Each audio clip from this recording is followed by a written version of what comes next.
sihah wal afiyah. Mudah-mudahan semuanya semakin sehat dan semakin taat pada Allah Ta'ala, semakin bahagia dan semakin mudah menjalani kehidupan dunia dan selamat nanti sampai jannah. Amin Allahumma amin. Saya tadi tidak lihat jam, asyik ngobrol, lupa lihat jam. Tiba-tiba saya nanya, jam berapa ini? Jam 12 lewat. Sudah terlambat ini saya ini. Ya karena asyik ngobrol. Nah, hidup juga begitu. Hidup ini kalau asyik, nanti tiba-tiba, sudah waktunya mati. Umur 60, umur 70, itu kan waktunya meninggal dunia. Secara umum kan ada waktu meninggal dunia. Walaupun meninggal dunia, nggak nunggu waktu. Kapanpun manusia bisa diambil oleh Allah Subhanahu wa Ta'ala. Tetapi Nabi Muhammad SAW memberi batasan waktu rata-rata usia umatku 60 sampai 70 tahun. Nah, bagaimana caranya hidup sampai 60-70 tahun itu enak, nyaman, dan asyik? Ya caranya dinikmati. Kalau dinikmati nanti hidupnya enak. Tentu orang akan ngomong, siapa sih yang nggak mau menikmati hidup? Semua orang mau menikmati hidup, tapi nyatanya ada masalah, nyatanya ada hambatan, nyatanya ada hal-hal yang tidak menyenangkan, nyatanya ada hal-hal yang mengganggu jalan saya dalam kehidupan, sehingga saya tidak merasakan nikmat dalam hidup. Nah, ikhwani rahimakumullah, kenapa seseorang bisa terperangkap oleh rasa nggak enak? Jawabannya sederhana, karena dia tidak mau merasakan yang enak. Sabar dulu, nih wajah-wajah agak belum jelas.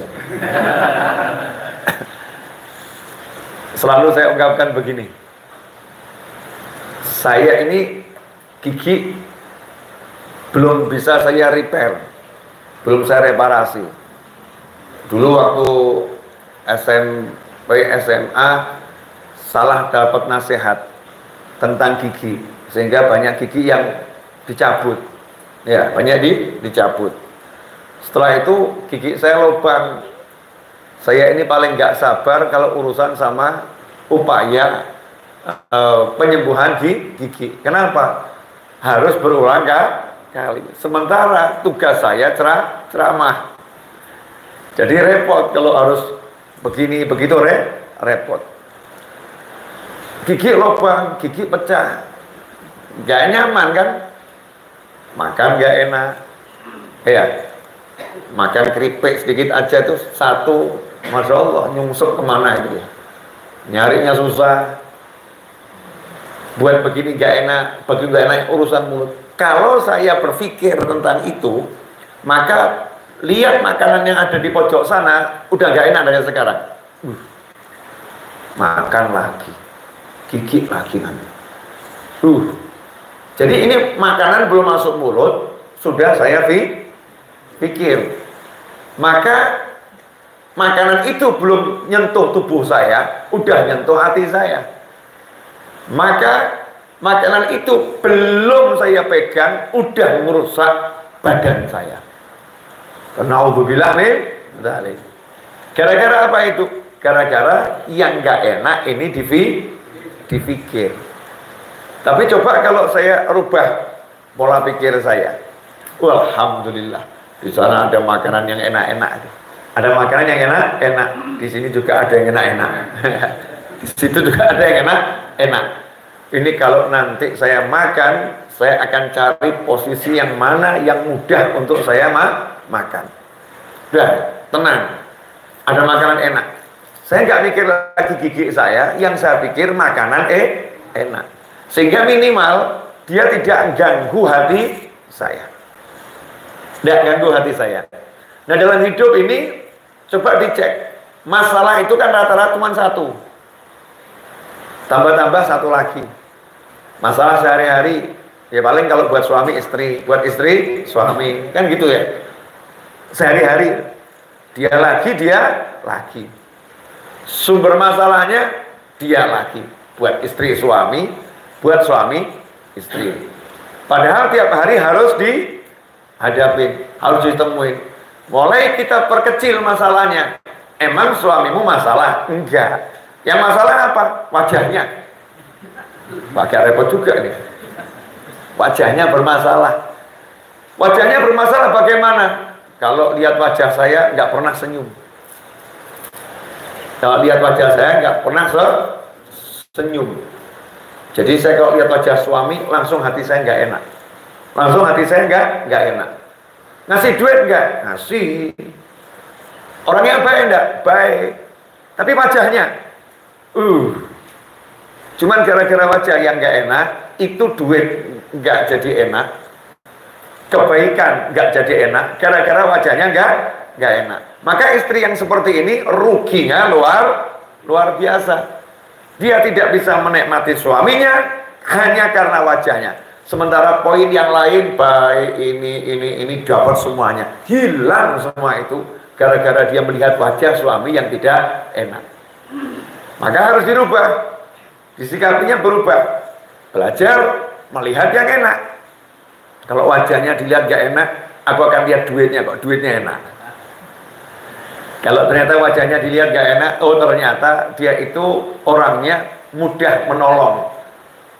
Mudah menolong, saya lihat itu aja, mudah menolong yang saya lihat. Sehingga begitu lihat wajah, di wajah itu kelihatan duit, enak jadinya. Bu, ini ada ibu-ibu nggak di sini? Mbak-mbak atau ibu-ibu nih? Teteh-teteh atau ibu-ibu?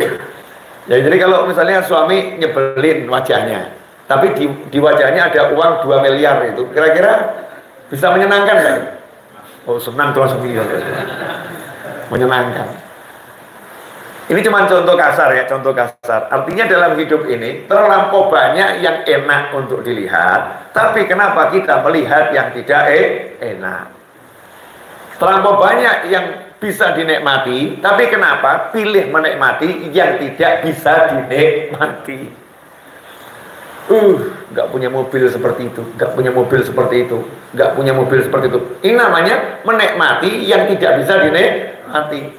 Padahal ini lagi naik mobil. Seharusnya kan, alhamdulillah naik mobil, nggak jalan kaki. Alhamdulillah ya tidak kehujanan. Ini kan nikmat gitu. Nah, penyakit kebanyakan orang sekarang tidak bisa melihat nikmat. Yang dilihatnya nggak enak, makanya hati ini butuh diobati. Sakit nih, hati kita ini sakit. Dampaknya, masya Allah. Macam-macam. Nah, kalau udah sakit, hatinya sakit, butuh obat. Nah, sekarang kita akan bahas apa obatnya. Nah, ini akan kita bahas pada episode kali ini, pemirsa dimanapun Anda berada. Karena jujur saja dari tadi saya ngomong itu hanya nyari judulnya apa ya. Kayaknya kayak udah paham mau jelasin apa gitu ya. Karena saya kalau ngomong nggak pernah mikir, dikasih mic ngomong gitu aja ya. Mau ngomong apa yang nggak tahu. Mas Seto tuh kalau nanya sama saya, Beb judulnya apa? Gak tahu. Udah judul menyusul, bisa dirubah belakangan. Yang penting ngomong saja nanti. Obat hati. Kalau wajah berjerawat, pergi ke dokter biar nggak berjerawat. Tadi gigi sakit, pergi ke dokter biar nggak sakit. Lah kalau hati sakit, cari dokter enggak? Bukan sakit jiwa, bukan loh ya. Hatinya sakit. Hati sakit itu bagaimana? Contohnya, berhadapan dengan yang maha indah tidak bisa merasakan keindahannya. Sakit itu. Saya duduk di sini, mohon maaf duduk di sini. Ini saya udah nggak betah, pengen cepat selesai ceramahnya, terus minum kopi di sana. Samping tempat wudhu itu. Itu samping tempat wudhu, ya tempat wudhu kan ya. Samping tempat wudhu ada kolam koi atau kolam apa itu? Kolam koi cakep itu. Suara gemericik airnya, nikmatnya luar biasa. Nah kalau saya disuguhi keindahan seperti itu kok nggak bisa merasakan keindahan, berarti kan otak saya nggak beres.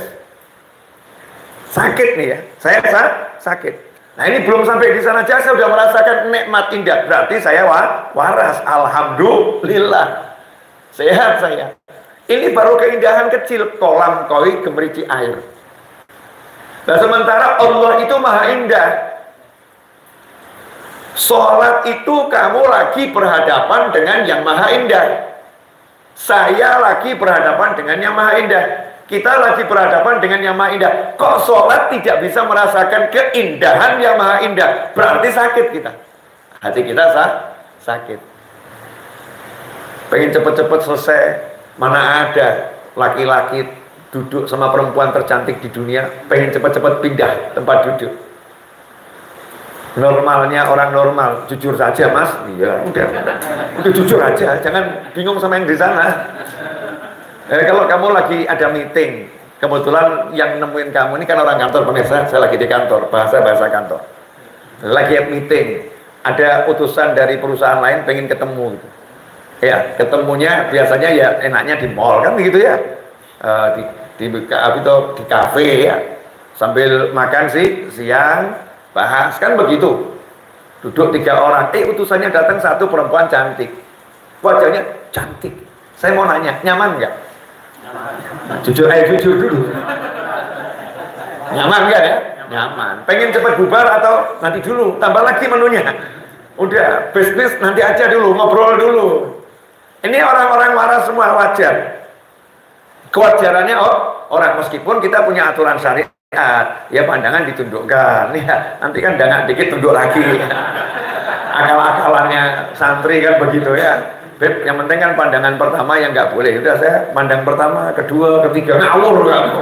Nggak begitu ya, tundukkan pandanganmu. Nanti kalau kepaksa nggak sengaja lihat lagi ya tundukkan. Tapi kan ya itu bagian daripada keindahan yang susah ditolak oleh banyak nafsu umat manusia. Ya nafsu umat manusia. Gak pengen pisah. Nah ini sekarang sholat ngadep Allah Ta'ala yang maha indah. Kok pengen cepat bubar? Bahkan setelah bubar pengen cepat berdiri. Assalamualaikum warahmatullahi. Assalamualaikum warahmatullahi. Cus, langsung pergi. Gak pengen ngobrol dulu sama Allahnya. Gak pengen zikir dulu nyebut-nyebut Allahnya. Gak pengen minta sama Allahnya. Pengen cepat pergi. Gak bisa merasakan nikmatnya duduk dan berdiri di hadapan Allah Ta'ala. Berarti hatinya sakit. Simple. Jadi cara ngukur hati sehat atau sakit itu begitu. Makanya jangan sok, hati saya bersih nanti dulu. Sholatmu bagaimana? Kalau sholatmu gak khusyuk itu berarti hatimu busuk. Kalau sholatmu gak khusyuk berarti hatimu busuk. Kalau sholat kita gak khusyuk berarti hati kita busuk. Kotornya luar biasa. Butuh direparasi. Ya Allah kasih reparasi setahun sekali, namanya puasa Ramadan dengan syarat dan ketentuan yang berlaku. Jadi puasanya itu pakai aturan yang ketat. Suruh jaga jarak dengan makanan. Ya, kalau Ramadan kan jaga jarak dengan makanan. Bahkan lockdown. Kalau Ramadan itu di lockdown. Kamu ya tidak usah kemana nah bagusnya di rumah saja. Memang begitu bagusnya. Sholat, ibadah, zikir, sholat, ibadah, zikir. Seharusnya seperti itu.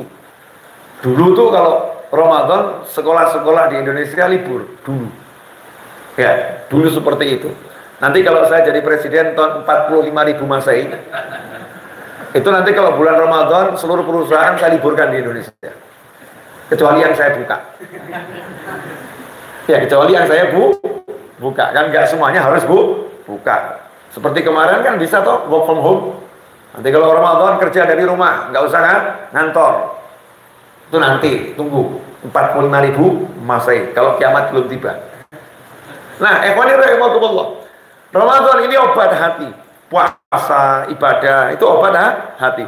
Tapi nunggunya setahun sekali. Itu namanya penyembuhan massal.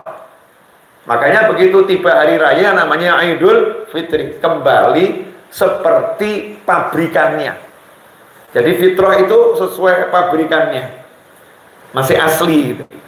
Kalau mobil ya sudah diturun mesinkan lagi oleh perusahaannya, dijadikan baru lagi, servis total gitu ya. Bukan cuma servis berkala, enggak, tapi servis total, turun mesin, tapi yang nurunin ahlinya, pakarnya perusahaannya, dikembalikan seperti aslinya.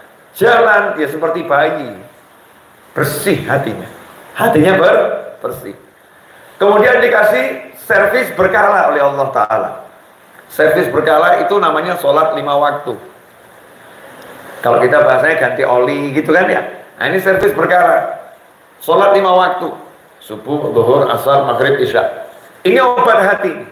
Ini obat hati. Kalau ternyata masih kena 5 waktu belum beres, Allah kasih servis perkara skala lebih besar lagi. Namanya sholat Jumat.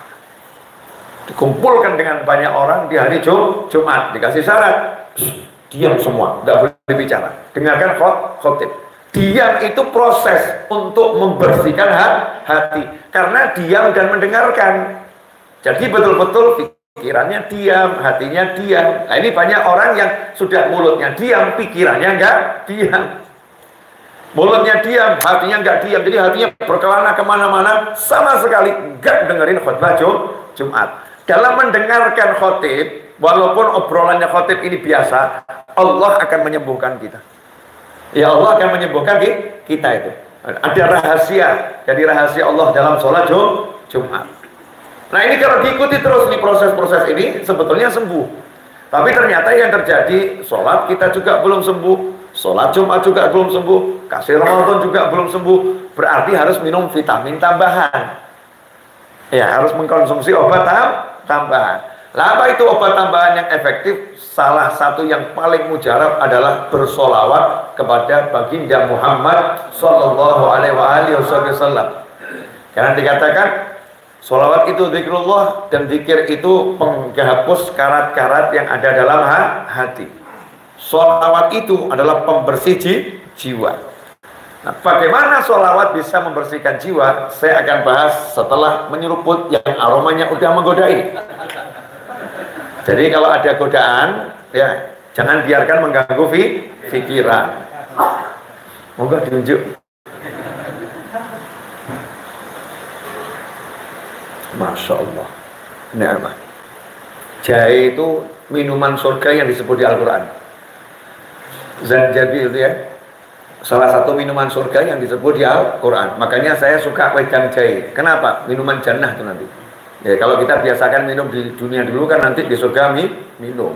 Tapi jangan kemudian ngomong, Pip, itu di surga juga ada sungai Khomer. Jadi sekarang saya tak mabuk dulu. Ngaco. Khomer haram. Ya Khomer haram. Belajarnya salah itu kalau begitu. Ya, obat hati, sholawat. Bagaimana sholawat ini jadi obat? Dan obat yang sangat mujarab, cepat, efektif, itu sholawat. Bagaimana bisa? Saya akan kasih satu hadits Nabi SAW, maknanya, yang nanti bisa mengungkap sholawat itu obat. Dikatakan dalam sebuah hadits, Rasulullah SAW bersabda yang maknanya, siapa yang berkumpul, kalau ada satu kelompok orang berkumpul, kemudian mereka berpisah, tanpa bersolawat kepada Nabi Muhammad SAW, maka mereka pisah dengan aroma yang lebih busuk daripada bangkainya keledai.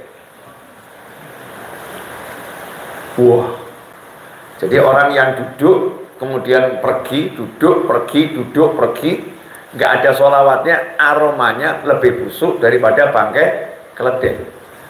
Sehingga kalau kita ambil mafhum mukhalafah, pemahaman kebalikannya, siapa yang duduknya itu bersolawat, maka dia akan pergi, tempat duduknya aromanya harum, dianya aromanya harum. Nah, keharuman itu letaknya sumbernya dari mana? Dari hatinya. Hatinya menjadi harum karena dia bersolawat. Nah, hati yang harum inilah hati yang sehat. Gigi itu kalau lagi sehat kan mulut aromanya enak. Kalau gigi itu banyak lubang, mulut aromanya enggak enak. Betul ya? Lambung kalau lagi bermasalah, giginya sehat, lambungnya bermasalah, aromanya enak enggak itu? Enggak enak. Tapi kalau lambungnya ini sehat, aromanya akan sehat, enak. Betul ya? Hormon ini kalau sehat, ketiak aromanya tidak bermasalah. Tapi kalau hormonnya nggak sehat, berlebihan, ketiak aromanya Masya Allah. Kan seperti itu ya. Jadi aroma itu tolok ukur paling standar. Mau tahu orang ini sebetulnya ada masalah nggak di lambungnya, ada masalah nggak di giginya, aromanya, secara fisik begitu. Kalau kita mau tahu hati kita ini sehat atau tidak, aroma hati kita bagaimana? Aromanya busuk atau aromanya harum? Nah, sementara kita nggak bisa mencium aroma karena hidung kita juga lagi tidak sehat. Kita nggak bisa mencium aroma dari tubuh kita sendiri, hati kita sendiri. Tapi betul itu ada aromanya. Orang-orang tertentu diberi Allah Ta'ala kemampuan untuk mencium aroma tersebut. Nabi SAW menyampaikan sabda tersebut kepada para sahabat. Buat apa Rasul menyampaikan sabda kalau yang diajak bicara nggak bisa? Sementara Rasul mengatakan kalau bicara sama orang sesuai tingkat pemahamannya. Rasul berbicara dengan para sahabat. Sahabat itu hidungnya beda dengan hidung kita, telinganya beda dengan telinga kita, pandangannya beda dengan pandangan kita. Dalam kitab yang sahih, kalau saya nggak salah ini juga termaktub di Sahih Bukhari juga, sahabat berkata, dahulu kami biasa mendengar suara makanan yang kami makan itu bertasbih kepada Allah Ta'ala. Kami biasa, kami para sahabat, nasma tasbihat ta'am wa huwa yu'kal. Kami mendengar suara bertasbihnya makanan yang sedang kami makan. Ini secara umum sahabat itu punya kemampuan yang seperti itu. Kenapa? Karena tubuhnya ini sudah dikelola untuk sholat, untuk zikir, untuk ini. Maka Allah berkata, aku akan menjadi telinga yang dengan itu dia mendengar. Aku akan menjadi pendengaran yang dengan itu dia mendengar. Jadi sudah berubah. Telinganya dibuat kuat oleh Allah dengan kekuatan Allah Subhanahu wa Ta'ala. Kemudian penglihatannya dibuat kuat oleh Allah Ta'ala dengan kekuatan Allah Subhanahu wa Ta'ala berubah. Seperti yang Allah berikan kepada muridnya Nabi Sulaiman alaihissalam. Yang mana muridnya Nabi Sulaiman di Al-Quran dengan nyata Allah tunjukkan bisa memindahkan tahta Balqis hanya setengah kedip mata. Kalau ini kan ini, 1, 2. Ini baru 1, 2 sudah ada. Padahal jarak tahta Balqis itu, kerajaan Balqis sampai kerajaan Nabi Sulaiman lebih dari 500 kilo. Lebih dari Solo Jakarta, lebih dari Solo Bandung. Bagaimana kirim paket secepat itu dan bagaimana mengambil paketnya? Karena paketnya ini bukan paket sembarangan. Kursi singgasana ratu yang dikjaya. Jadi pengawalannya itu berlapis. Pengawalan gaibnya ada, pengawalan lahirnya juga ada.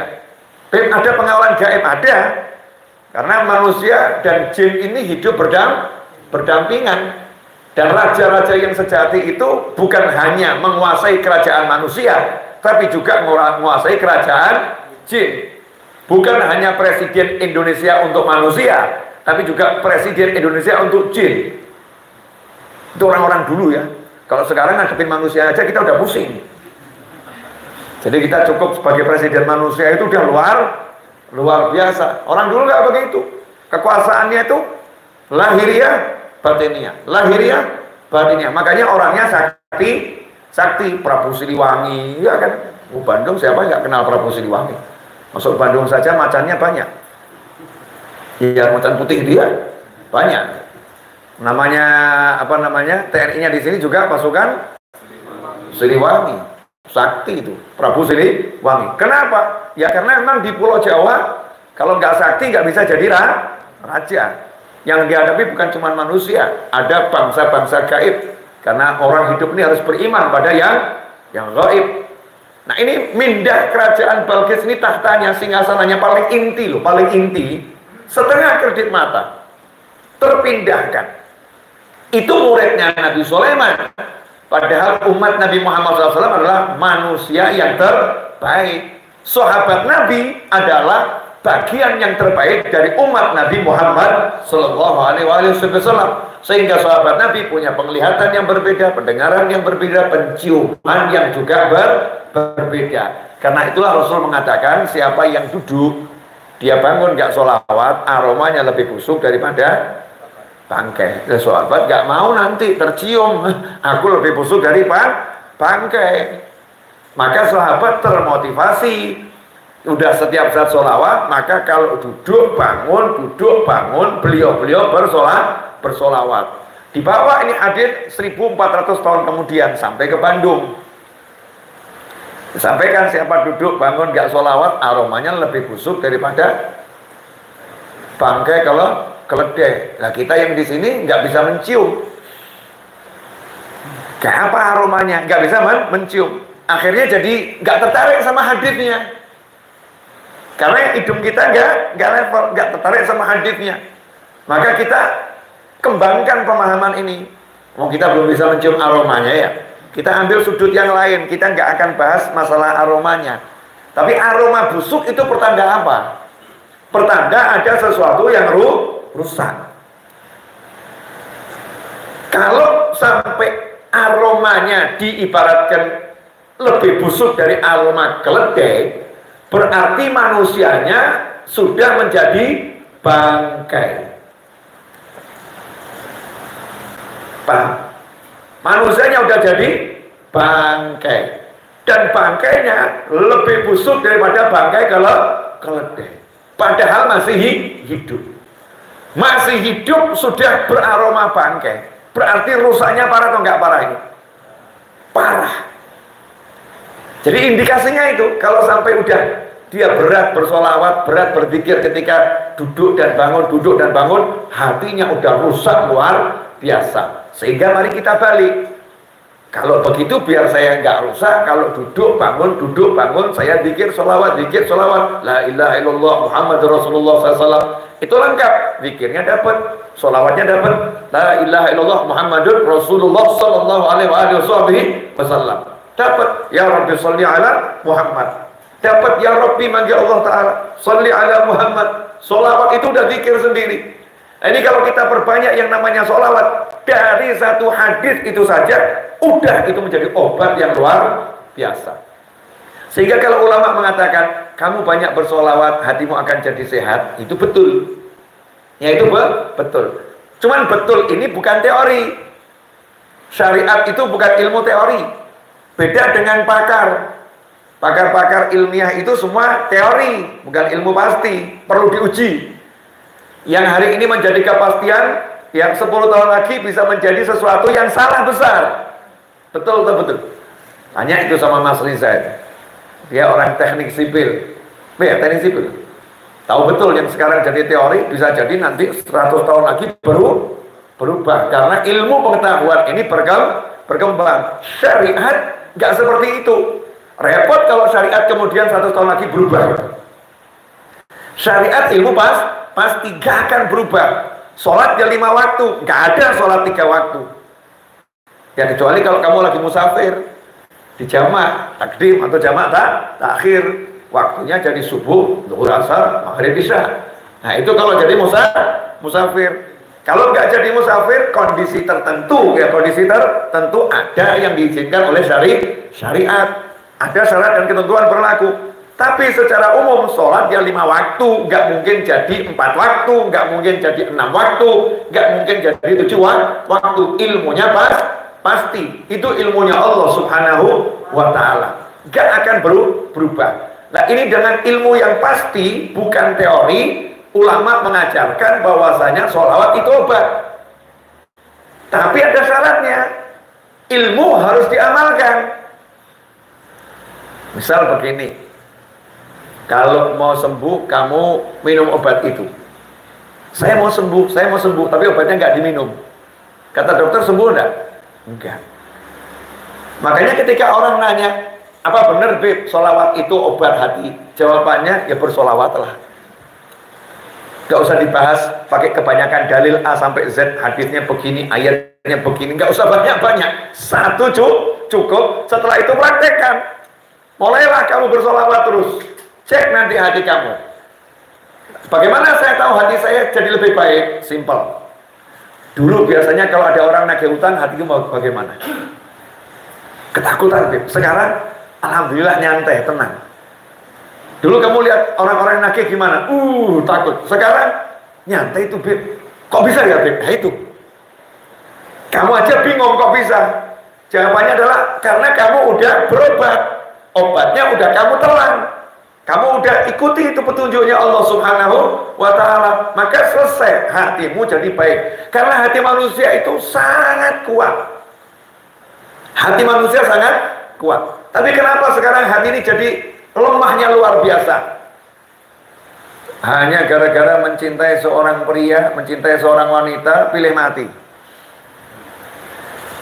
Jadi bunuh diri. Naudzubillah min dzalik.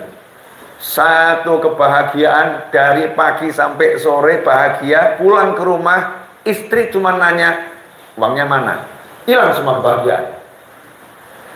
Mana uangnya? Kamu janji mau belikan saya ini, mana? Kok belum dibelikan sampai sekarang? Itu kebahagiaan dari pagi sampai sore hilang hanya dengan satu kalimat. Ini kan hatinya berubahnya luar biasa. Kenapa nih hati kok jadi selemah ini? Selemah ini. Sebetulnya kan nyantai saja. Belum ada, kan selesai ya.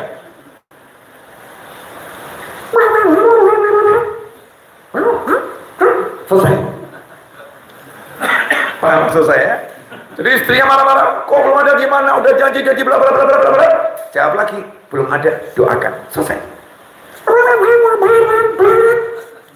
Senyum, selesai. Kok hatinya sekarang begini ya? Mulai naik istrinya, marahnya. Kamu udah gak peduli sama saya ya? Saya marah, saya maki, saya ini. Jawabanmu santai saja. Nah, terus maunya gimana? Maunya saya suruh nangis. Yaudah, bentar, aku acting nangis dulu ya. Nyantai. Itu nanti istrinya yang bingung lama-lama. Ini suamiku kok sekarang nyantai betul ya? 5 hari kemudian suaminya pulang dari kerja ngomong, nih yang kamu pindah nih, alhamdulillah sudah ada nih.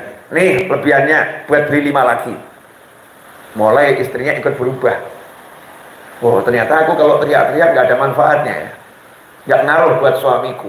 Jadinya aku capek. Jadinya aku capek karena aku teriakin dia gak capek. Apa yang buat hatinya ini kok jadi kuat? Hatinya jadi kuat, bukan gak peduli, peduli. Tapi hatinya itu gak hati sinetron. Bukan hati drama Korea. Bukan hati film India. Dikit-dikit nangis, dikit-dikit nangis. Ini kan hati ngeri ini. Hatinya hati yang kuat. Al-Quran itu diturunkan ke hati. Kalau diturunkan ke gunung, gunungnya jebol. Tapi diturunkan ke hati Nabi Muhammad SAW. Dipindahkan dari hati Rasul ke hatinya orang-orang yang beriman. Kuat ini hati. Nah kenapa hati rentan sakit berarti? Nah obatnya apa? Obatnya bukan teori, obatnya praktek. Makanya dibuat sama para ulama, yuk duduk baca sholawat. Karena dikasih teori cuma teori praktek.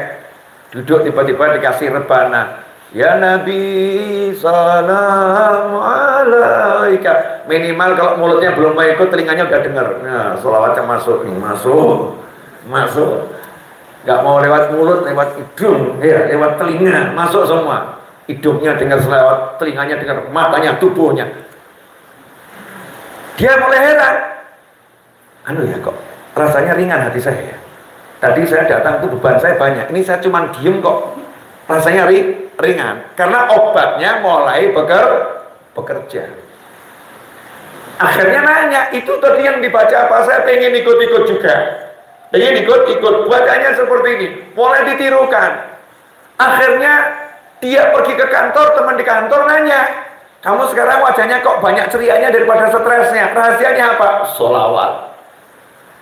Rahasianya apa? Sholawat. Sholawat bagaimana? Ya itu udah, itu di YouTube banyak itu. Oleh kantornya suaranya sholawat. Yang muncul di kantor suaranya sholawat. Dari handphone masing-masing. Bosnya bingung. Masuk nih atasannya. Ini kantor kok berubah, kenapa? Bapak jangan bingung, suaranya berubah. Tapi lihat Pak, kinerja kami berubah kan Pak? Iya. Kerjaanmu kok jadi bagus, kenapa? Gak ada yang stres Pak. Gara-gara apa? Sholawat. Siapa yang ngajarin? Habib Novel, untan kesini. Iya, saya untung. Siapa lagi itu yang suka bersolawat? Habib Syekh. Oh, nah itu termasuk apa namanya? Presidennya sholawat. Pemimpinnya orang-orang yang bersolawat. Salah satu pemimpinnya orang-orang yang bersolawat. Pakarnya solawatan Habib Syekh. Oh udah, kalau Habib Novel masih lokal, Habib Syekh aja sekalian. Panggil Habib Syekhnya. Masya Allah. Oh fulan ini suaranya enak, kumpul solawat. Berubah, bisa merubah. Bukan cuman dia, teman kerjanya sampai atasannya bisa baru berubah. sampai di rumah. Nah pertanyaannya sekarang, siapa yang di rumahnya praktek baca sholawat? Nah sayangnya itu yang baca sholawat YouTube-nya, orangnya enggak. Ya udah bagus, tapi ya sayang, mestinya orangnya ikut sholawat. Kalau udah mulai ini anaknya sholawat, ibunya sholawat, bapaknya sholawat, maka akan ada keajaiban yang luar biasa. Karena dikatakan oleh Nabi Muhammad SAW, siapa yang bersolawat kepada aku 1 kali, maka Allah bersolawat kepadanya 10 kali. Kalau pakai hitung-hitungan angka, 1 dari kita nggak ada artinya. Nah kalau 1 dari Allah bisa kamu ukur? Nggak bisa. Ini bukan 1, 10 untuk 1 dari Allah. Dari Allah. Berapa besarannya itu? Nggak ada krusnya, 1-nya Allah kok. Jadi 1-nya Allah, 10-nya Allah, jangan kamu samakan dengan 1-nya kamu, 1-nya saya, 1-nya kita. Nggak bisa. 10 ini dari Allah Subhanahu wa ta'ala. Berarti selama ini kita rugi ya. Kok sedikit saya sholawat. Karena kita mungkin sibuk teori. Ini obatnya apa ya? Ini obatnya apa? Nah orang dulu tuh nggak suka kebanyakan teori. Teori diajarkan, tapi prakteknya diajak berjamaah. Semua diajak sholawat. Makanya dulu ya, dulu. Itu kalau kiai-kiai memulai majelis, kita masih dengar suara, mari bersama-sama sholatullah, salamullah. Kan begitu ya? Nah, sekarang kadang ada anak-anak muda yang ledek nasidaria. Ya, itu qasidah kuno. Wah, itu bukan musik modern. Wah, nggak level dan lain sebagainya. Ditinggalkan. Mungkin ada yang komentarnya nggak enak pula. Nabi nggak pernah duduk ngajak sholawat. Ini kan saking bodohnya luar biasa. Nabi nggak pernah duduk ngajak sholawat. Ini kan kalimat yang bodohnya luar biasa. Ini kan retorika berbahasa. Nabi nggak pernah duduk ngajak sholawat. Nah tadi apa itu yang Nabi bilang? Kalau kamu bangun nggak sholawat lebih busuk daripada kalau bukan lagi ngajak, bahkan ngancam. Awas kalau kamu bangun nggak sholawat, itu ancaman. Tapi ancamannya nggak pakai kalimat awas, pakai apa? Lebih busuk daripada keledek. Begini loh, ada direktur ngomong begini. Siapa yang terlambat masuk kantor? Siapa terlambat masuk kantor, ya gajinya dipotong 50%. Sama direktur mau begini, awas ya kalau terlambat. Mana yang lebih enak didengar?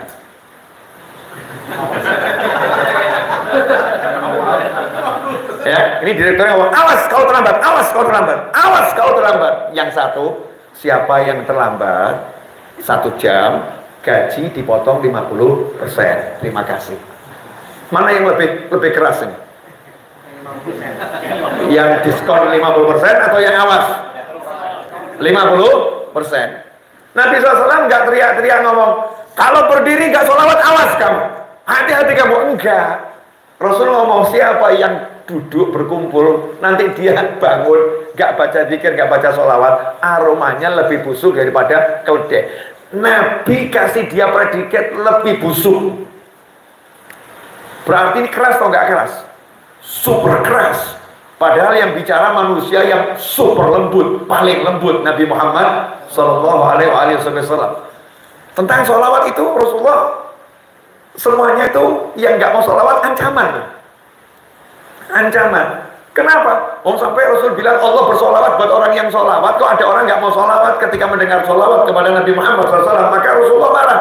Sampai Rasul ngasih kalimat al-bakhil. Jadi kalau misalnya seorang kiai bilang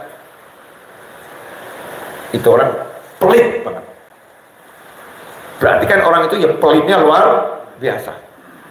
Bayangkan kalau sampai Nabi SAW ngomong itu loh, orang itu pelit, itu orang itu pelit. Rasulullah bilang begitu. Berarti kira-kira itu pelit atau super pelit ya? Super pelit, super medit, bakhil, kikirnya luar biasa. Siapa ini? Ternyata bukan orang yang nggak mau sedekah. Enggak.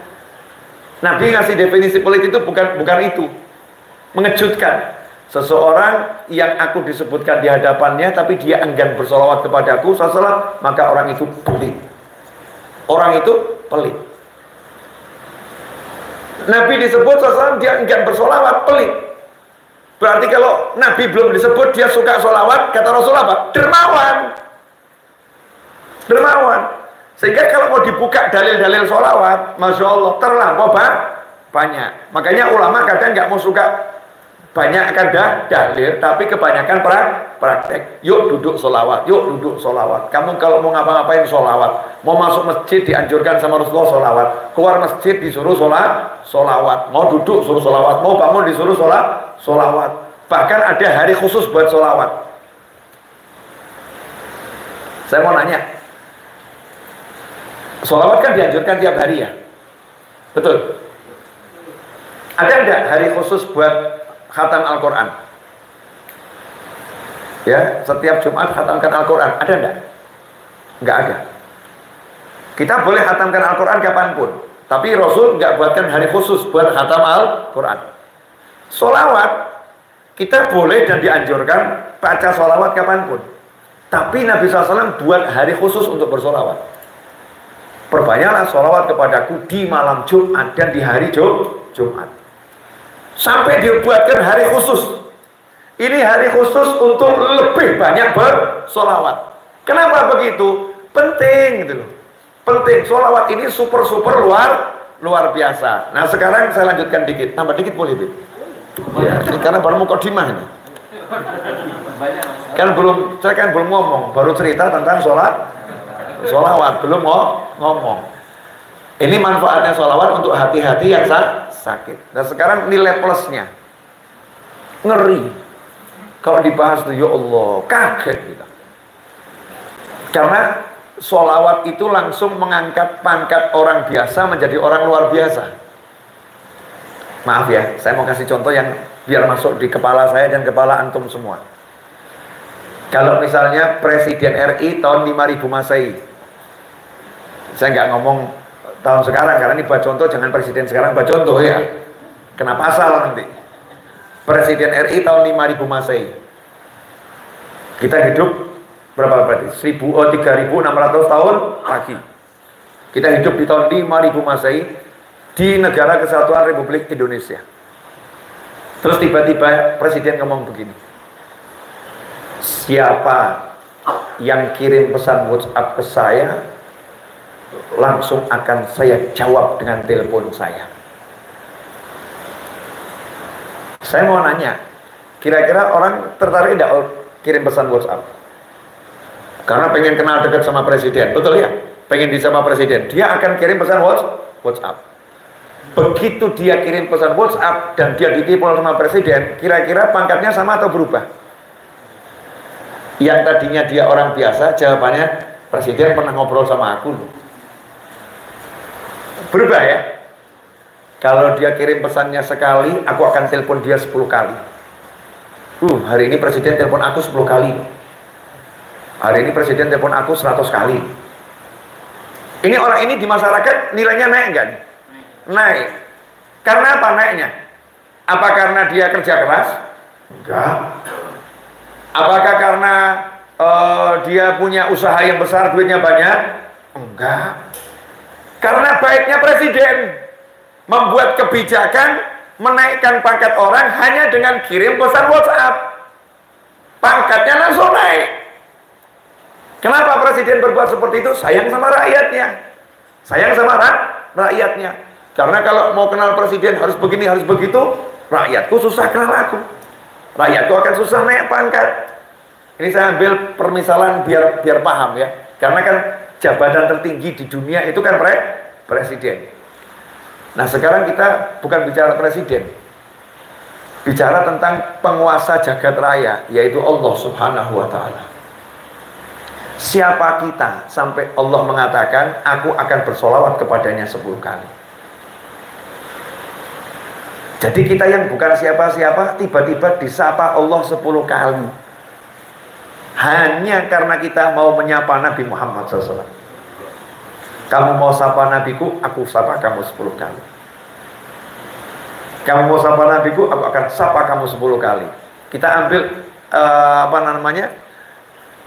efek apa itu kalau misalnya benda dijatuhkan ke air terus ada gelombangnya, namanya efek apa? Kalau di air, istilahnya dulu. Hah? Riaknya itu loh ya. Kan bukan benda jatuh itu kan bukan cuma di situ kan ya efeknya, tapi efeknya sampai ke tepian, semakin besar. Nah kalau Allahnya bersolawat 10 kali, kira-kira malaikatnya berapa kali? Artinya ketika Allah bilang aku bersolawat kepadanya, aku beri dia rahmat, aku ampuni dia, aku angkat derajatnya, seluruh makhluk Allah akan ikut Allah Ta'ala. Gunungnya, langitnya, malaikatnya, tumbuhannya, semuanya akan ngikutin apa maunya Allah. Maka dengan orang itu bersolawat, sebetulnya dia lagi menaikkan nilainya di jagat raya. Naik nilainya di jagat raya. Seluruhnya langsung akan melihat dia. Siapa orang itu? Kok sampai Allah secara khusus memberinya rahmat? Ada rahmat umum, tapi ini dapat rahmat yang khusus. Karena orang kafir pun dapat rahmat. Karena orang-orang kafir kalau nggak dapat rahmat, nggak bisa makan, nggak bisa minum, nggak bisa menghirup udara. Bagian kasih sayang Allah di dunia ini ada darinya. Walaupun orang nggak beriman dikasih. Mukmin dapat kasih sayang, tapi ini khusus. Kasih sayang khusus yang Allah berikan karena dia mau menyapa Nabi Muhammad SAW. Dikasih oleh Allah Ta'ala. Ditambah lagi, Rasulnya SAW dibuktikan. Jadi bukan cuman Allah ya sudah nunjukin, Allah juga menunjukkan kalau udah aku buat kebijakan seperti ini, semuanya ikut. Buktinya Nabiku Muhammad SAW. Sampai Allah tugaskan malaikat khusus dengan semua daftar nama makhluk sejak diciptakan ila yaumil qiyamah. Jadi daftar nama dari Nabi Adam sampai hari kiamat, manusia maupun jin, itu ada di database-nya Allah Ta'ala. Allah serahkan malaikat khusus, pegang database ini, bawa di samping Nabi Muhammad SAW. Kalau ada orang bersolawat dan salam kapanpun dan dimanapun, langsung akan muncul di aplikasinya Allah ini. Muncul dan malaikat akan membacakannya. Ini high speed betul ya, bukan 5G, ini tidak tahu teknologi langit macam apa. Dan bagaimana kemampuan malaikat membacakannya dan bagaimana kemampuan Nabi membacanya SAW. Karena ini di atasnya digital ya, ruhital, bukan digital tapi ruhital. Kalau digital aja PC itu semakin pinter baca data yang nilainya 10 giga detikan kan. Searching itu kan baca data ya, 5 giga, 10 giga, sekian detik kebaca semua. Cari nama novel, cek Google aja kecepatannya seperti itu. Ketik Habib Novel, banyak muncul. Ditemukan sekian yang sesuai dengan Anda cari. Kemampuannya Google membaca perintah dan memberikan jawaban atas perintah tersebut cepatnya luar biasa. Itu digital dengan Indonesia yang baru 4G menuju 5G, betul gitu ya. Bagaimana dengan ruh hitam? Dan itu bukan sembarang ruh, ruhnya Nabi Muhammad SAW, ruh yang terbesar. Malaikatnya khusus, ruhnya khusus. Diberi data dengan cepat, membaca dengan cepat, menjawab dengan cepat. Nabi SAW menjawab. Kalau malaikat ada satu yang laporkan fulan, anaknya fulan, sesuai muncul di data, sholawat dan salam padamu wahai Nabi Muhammad SAW. Rasul pun langsung menjawab, untuknya juga sholawat dan salamku. Begitu Rasul bilang begitu, semua Nabi dan Rasul di belakangnya ikut. Anbiya wal mursalin itu apa kata Nabi Muhammad SAW. Jadi kalau satu hari Rasul mengatakan salamku untuknya, sekian ribu kali untuk satu orang, orang ini menjadi pusat perhatian. Karena salam Rasul datang kita di Bandung, seluruh malaikat Bandung lihat itu. Berarti kita jadi orang istimewa enggak di Bandung jadi? Istimewa. Pangkatnya naik. Nah, kenapa Allah beri kita sholawat? Ya karena paham kita ini kalau sholat ya belum khusyuk. Ya, sholat belum khusyuk. Kalau sedekah ya sadar sendirilah, sedekah masih duitnya dipilih-pilih, ya, yang banyak disimpan, yang sedikit disedekahkan, kan begitu. Padahal yang disedekahkan itu kan yang tersimpan, ya yang disimpan itu yang bahaya, betul kan? Bisa suatu saat hilang. Kalau yang disedekahkan itu tidak hilang, disimpankan oleh Allah Subhanahu wa ta'ala. Allah akan kembalikan di dunia dan Allah akan kembalikan di akhirat. Wujudnya terserah Allah subhanahu wa ta'ala. Kalau kita sedekah nanti udah gayanya ikhlas, tapi yang kita sedekahin nggak terima kasih, kita ngomong udah dikasih nggak bilang terima kasih. Yang disedekahin lupa sama kita, itu dulu yang bantu saya, kalau nggak saya bantu udah mati dia.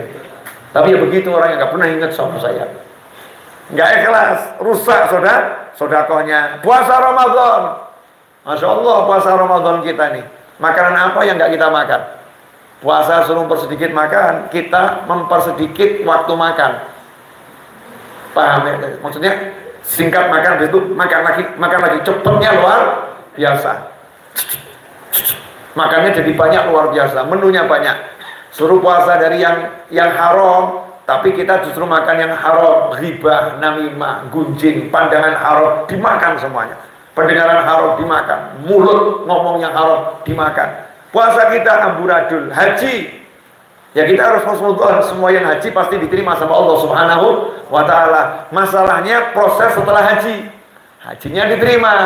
Setelah haji, rusak apa hajinya? Habis. Masya Allah. Selesai ibadah hajinya, sudah diampuni Allah ta'ala. Masih di Mekah, kita udah berulah. Masih di Mekah, kitanya udah berulah. Perjalanan pulang pesawat mulai sudah gunjing sesama jamaah haji. Itu ibu yang satu itu kemarin tuh nggak punya perasaan. Mau di kamar begini begitu itu orangnya nyebelin, habis tuh semua pahala haji. Nah karena kita lihat amalan kita ini banyak yang amburadul, dikasih satu amalan, kalau toh kamu amburadul nggak akan amburadul. Kamu riak sekalipun diterima sama Allah Ta'ala. Kamu pamer sekalipun diterima sama Allah Ta'ala. Kenapa? Karena kamu mau nyapa Nabiku Muhammad SAW, aku senang sama kamu. Selesai. Itu bedanya di situ. Ini karena Nabiku, maka aku juga sama kamu oke. Aku senang. Jadi dengan sholawat ini, nilai kita naik, harga kita naik, dan lain sebagainya. Berikutnya, sudah mulai paham ini? Alhamdulillah ya. Jadi berarti sholawat ini biasa atau luar biasa? Luar biasa ya. Nah, sekarang dampaknya untuk bisnis. Nah, ini mulai menarik sekali. Sangat menarik. Bisnis pakai sholawat dan bisnis tanpa sholawat. Dampaknya apa? Bisnis kalau kita sholawatin pasti barokah. Barokah nggak usah dijelaskan lah. Barokah itu dirasakan. Nanti dirasakan saja ya, nggak usah dijelaskan. Dirasakan. Tapi coba sekarang kita lihat praktek menggapai hajat lewat sholawat. Gapai hajat lewat sholawat. Kalau orang sholawat tadi menjadi pusat perhatian malaikat, pusat perhatian anbiya wal mursalin, pusat perhatian tumbuhan, pusat perhatian batu, pusat perhatian alam. Karena begitu dia sholawat, Allah sholawat sama dia, Allah ngasih rahmat. Allah ngasih rahmat itu berarti meja di sampingnya jadi rahmat. Karena kalau bilang Allah ngasih rahmat, semua di sekitar kita ini jadi rahmat. Karena semua ciptaannya Allah subhanahu wa ta'ala jadi rahmat. Lah kalau udah semua ini bersama kita jadi rahmat, kemudian kita bilang, ya Allah aku pengen mobil itu. Ini yang bersama kita langsung ke mobil tadi. Alam ini akan membuat kita dengan izin Allah Ta'ala mendapatkan mobil tersebut. Kenapa? Rahmah. Yang kerja rahmat. Semuanya jadi mudah. Nah cuman masalahnya sekarang ini diajarin sholawat gitu, apa ya, masa sih? Mana mungkin? Apa bisa? Apa iya? Praktekkan, jangan teori, praktekkan. Tapi ya sholawat. Maksudnya bagaimana? Sholawat itu seperti sholat. Seperti sholat. Adabnya seperti sholat. Orang sholat itu harus dalam keadaan suci, hadas kecil dan hadas besar. Maka kalau kita ini masih berhadas besar, junub ya mandi janabah dulu buat yang laki-laki. Nah, buat yang perempuan kalau menstruasi nggak jadi masalah, kan nggak bisa toh mensnya suruh pergi nggak bisa, itu permanen.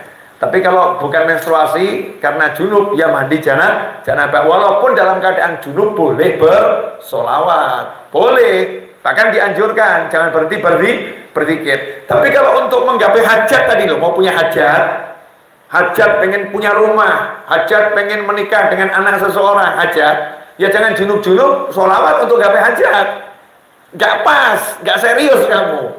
Yang serius, mandi, bersih, wudhu, ya, pakaian yang berwarna putih, serba harum. Khudhu zinatakum inda kulli masjid. Kata Allah Ta'ala, kalau mau sholat pakai pakaian yang terbaik. Kita pakai yang terbaik, harum. Kalau posisinya bisa menghadap kiblat, artinya tidak lagi dalam perjalanan, tidak di kantor, tidak ini, posisinya di tempat yang memang betul untuk ibadah, entah musola umum atau musola khusus di rumah kita, menghadap kiblat, duduk dengan khusyuk, kemudian betul-betul menghadirkan Nabi Muhammad SAW dalam hati, dalam pikiran, cinta kita hadirkan. Bayangkan Rasul ada di hadapan kita, kemudian kita mengucapkan Allahumma sholli wa sallim ala Sayyidina Muhammadin wa ala alihi wa sahbihi, atau apapun sholawatnya, sambil kita mengatakan, ya Allah, berkat sholawat ini, ya Rabb, tolong hajatku yang satu itu wujudkan dengan mudah. Itu nanti insya Allah antum akan melihat sendiri, ajaibnya luar biasa, ajib pokoknya. Silahkan dipraktekkan. Makanya orang dulu ngajak praktek sholawat nariyah 4.444 kali. Bib, kok banyak betul ya Bib ya. Bisa dikorting nggak Bib? Ada diskon nggak untuk nariyah ini? Boleh nggak diangsur? Ya saya selalu jawab, kalau kamu diskon nanti hajatnya juga didiskon. Kalau kamu angsur nanti hajatnya juga datangnya berangsur. Yang punya semangat gitu loh, untuk gaji 1 bulan suruh masuk tiap hari pagi sampai sore, pagi sampai sore, dikasihnya baru nanti bulan depan itu aja dijalani. Ini bukan disuruh dari pagi sampai sore, duduk baca 4.444 kali. Kalau kamu udah terbiasa, cepet itu akan cepat, sebentar, tapi hajatmu akan tercapai dengan karunia Allah Subhanahu wa Ta'ala. Ada yang nanya lagi, Beb, nah caranya nanti gimana? Waduh, perlu dipahami, yang mau ngasih saya atau Allah? Allah. Kamu bisa tahu caranya Allah ngasih? Gak bisa. Allah udah bilang, wa yarzuqhu min haitsu la yahtasib. Siapa takwa sama Allah, yaj'al lahu makhraja, aku beri dia solusi. Wa yarzuqhu, dan aku akan beri dia rezeki min haitsu la yahtasib. Caranya surprise, dia nggak bakal tahu. Kalau bahasa kita, caranya itu nanti buat dia akan terkejut terus. Diperhitungkan begini, munculnya begini. Diperhitungkan begini, munculnya begini. Karena Allah bilang min haitsu la yahtasib. Nggak mungkin bisa kamu perkirakan dengan alat perkiraan model apapun. Kamu punya servernya Google untuk memastikan rezekimu dari Allah Ta'ala, nggak mungkin bisa. Karena Allah udah bilang, wa yarzuqhu min haitsu la yahtasib. Surprise. Jadi cukup kamu imani, kamu praktekkan dan hidup dengan keyakinan seperti itu, jalani dengan nyaman. Nanti keajaiban akan bleng. Ini yang ngomong bukan orang ahli teori, saya praktek. Ya, dan saya nggak perlu sampaikan hasil-hasil yang saya dapatkan dengan praktek. Ya salah satunya kan hasilnya antum semua mau duduk dengerin saya. Ya, betul kan ya? Mau duduk dengerin saya. Berapa banyak orang-orang yang pinter, yang sekolah gelarnya tinggi-tinggi seperti yang ada di hadapan saya. Beb Ali dulu? Hah? S1. Apa gelarnya? SE. Mas Riza? S2 itu, maksudnya S2. Ya, S3 juga kan punya istri tuh. S3 kan S3 ya. Ini di depan saya nih. Saya lulusan SMA. Saya lulusan SMA, nggak pernah kuliah. Nggak pernah kuliah. Tapi alhamdulillah ngajar rektor, ngajar dosen. Kok bisa begitu? Rasanya solawat. Bawa nih solawat kemana-mana. Maka saya ajarkan. Jadi nggak usah pakai kebanyakan teori seperti motivator. Buktikan, nggak usah. Ini loh buktinya. Ini buktinya. Tinggal kamu mau tiru nggak? Kalau kamu mau tiru nanti dapat hasil yang lebih. Kalau kamu lebih giat, ya lebih ikhlas, kamu akan dapat hasil yang lebih. Akhirat pasti. Dunia jangan nanya kamu. Ngikut itu sama orang yang ahli sholawat. Buktinya lihat tuh para habaib, para kiai yang ahli sholawat itu. Dan nggak usah jauh-jauh lah. Habib Syekh bin Abdul Qadir As-Segaf Solo tuh. Nah coba lihat itu rumahnya seperti apa. Urusan duit ya, bagaimana? kemudian dicintai orang seperti apa. Habib saya itu apa dicintai orang gara-gara beliau tampan gitu. Ya, kalau tampan saya sama beliau ya udah udilah ya. Ya boleh ditaruh berjejer gitu Beb ya, berjejer nanti suruh ada finalis. Kira-kira iya gimana gitu. Adu tampan kita berani, tapi kalau adu sholawat saya mundur saya. Beliau sholawat jauh lebih banyak, ya jauh lebih hebat. Saya mundur. Tapi dicintai orang luar biasa. Habib Syekh, masya Allah. Lihat aja orang, kok bisa begitu? Kenapa? Karena menyuarakan sholawat lain. Ya berbeda. Pokoknya praktek deh. Gak usah kebanyakan teori. Ya teori itu penting, tapi gak usah kebanyakan. Perbanyak praktek. Praktek yang sederhana. Nah sekarang masuk ilmu praktek. Dari tadi teori ya. Praktek yang sederhana. Gak susah. Tadi lihat waktu saya duduk. Saya baca Allahumma sholli ala sayyidina Muhammad wa ala alihi wasallam. La ilaha illallah. Itu dipaksakan. Gak kemudian jadi tiba-tiba otomatis ngomong gitu. Jadi ya saya paksakan. Bismillahirrahmanirrahim. Allahumma sholli ala sayyidina Muhammad. Bismillahirrahmanirrahim. La ilaha illallah. Saya paksakan. Karena dipaksakan berulang kali, lama-lama jadi kebiasaan. Setelah terbiasa jadi otomatis. Dan saya sering terkejut ketika mesin otomatis itu berbicara. Jadi ketika saya duduk tiba-tiba kok la ilaha illallah. Allahumma sholli ala, kaget. Kok lidah saya bergerak sendiri ya? Hati saya ngomong sendiri seperti ini ya. Kaget saya, alhamdulillah. Tubuh saya sudah apa? Refleksnya begitu kan, alhamdulillah. Syukur ini. Ini hasil karena memaksakan diri. Nah kalau kita sudah terbiasa duduk bangun begitu, kira-kira satu hari sholawatnya berapa kali? Susah ngitungnya ya. Karena ya aktivitas manusia ini kan duduk bangun, kecuali yang sakit. Yang sehat kan begitu, jalan, duduk, berdiri, jalan, duduk, berdiri, kan begitu. Kemudian, yang simpel, sederhana lagi, kalau kita pagi hari dan sore hari, perintah dari Nabi Muhammad SAW, bersolawatlah kepadaku di pagi hari 10 kali, di sore hari 10 kali. Siapa yang pagi solawat 10 kali, sore solawat 10 kali, dia akan dapat syafaatku. Kama qala SAW. Dapat syafaatnya Nabi Muhammad SAW. Apa arti syafaat? Luas. Bahasa Indonesianya syafaat itu pembelaan. Pembelaan. Jadi kalau saya bilang saya mensyafaati dia, berarti saya akan bela dia apapun urusannya. Kalau urusannya dia mau beli mobil, ya saya akan bereskan sampai dia bisa beli mobil. Kalau urusannya dia mau kasih proposal ke satu bos, saya akan antarkan sampai cair proposalnya. Itu namanya saya bela dia. Ini bayangkan yang bela bukan fulan dan fulan, tapi Nabi SAW menyatakan aku pembelanya. Aku pembelanya. Ya kalau udah dibela oleh Nabi Muhammad SAW, kira-kira malaikat berani tidak berhadapan? Dikubur dibela Nabi Muhammad SAW. Malaikat Munkar wa Nakir, lanjutkan saja perjalanannya. Enggak nanya, oh enggak, sudah. Udah diurus oleh Nabi Muhammad SAW. Selesai. Di mahsyar sampai masuk surga dibela sama Nabi.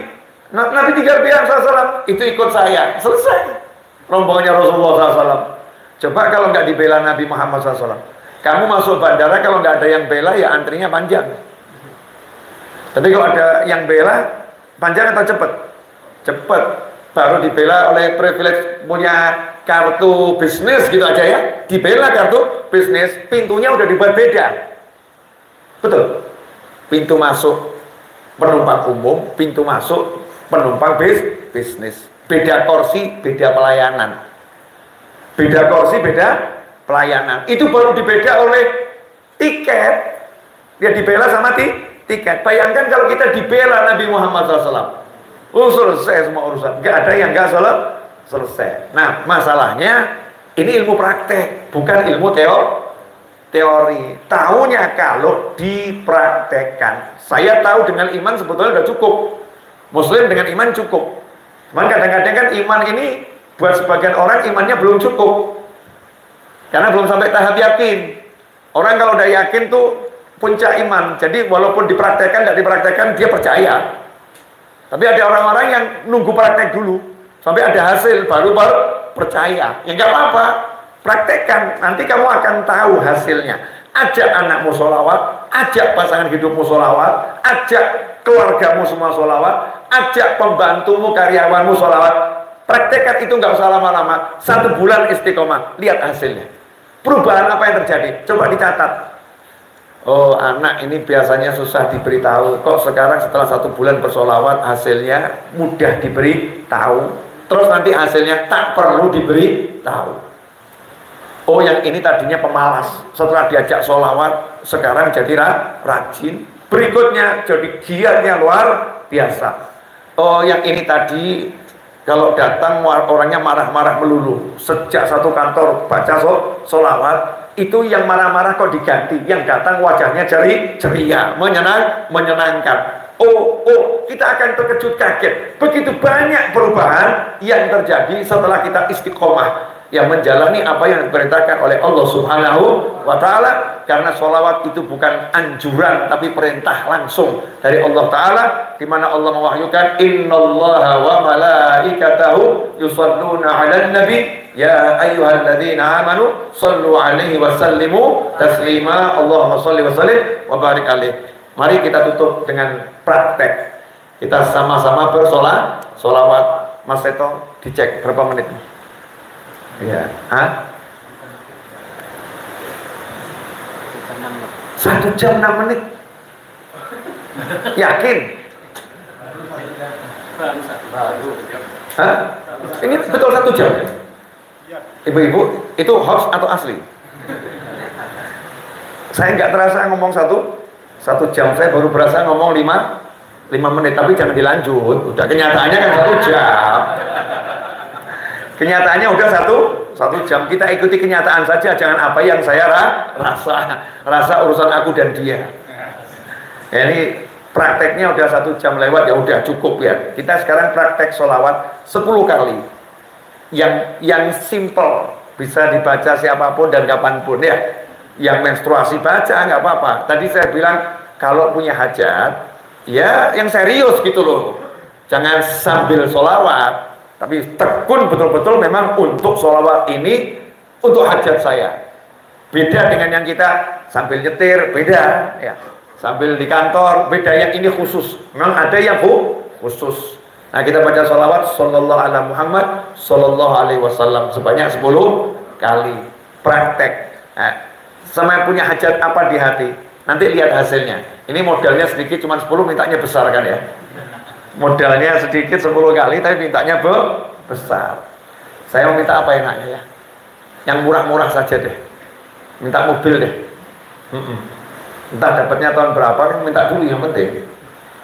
Kan boleh kalau minta sama Allah Ta'ala mobil? Boleh nggak? Kan boleh, mau saya nggak minta sama kalian. Memintanya sama Allah Subhanahu wa Ta'ala. Allah bilang, ud'uni astajib lakum. Minta sama aku beri. Orang mau minta kan suruh sholawat dulu. Ya udah, saya mau minta mobil, sekarang sholawat dulu. Itu permintaan kecil. Permintaan besar apa? Minta bisa melihat Nabi Muhammad SAW. Ya, minta bisa bertemu Nabi Muhammad SAW. Minta diampuni dosa-dosanya oleh Allah Subhanahu wa Ta'ala. Minta ditutup aib-aib kita. Minta diterima amal soleh kita. Semua yang akhirat tadi. Dan minta sehat lahiriah maupun batiniah. Yang kecil minta mobil. Yang gede-gede tadi itu. Yang sifatnya ukhrawi, dan yang dunianya sehat wal afiat. Permintaan terbesar manusia untuk urusan dunia itu sehat wal afiat. Yang mahal, yang orang suka lupa itu. Semoga kabul semuanya, amin.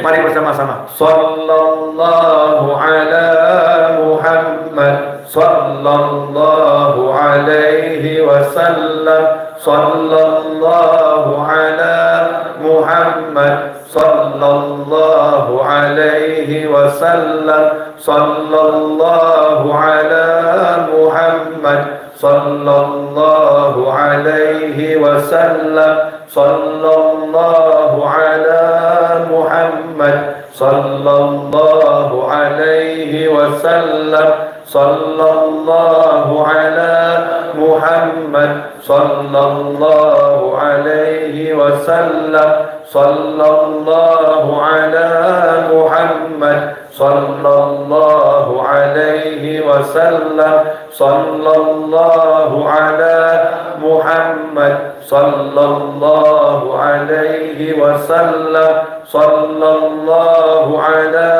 Muhammad sallallahu alaihi wasallam sallallahu ala Muhammad sallallahu alaihi wasallam sallallahu ala Muhammad sallallahu alaihi wasallam.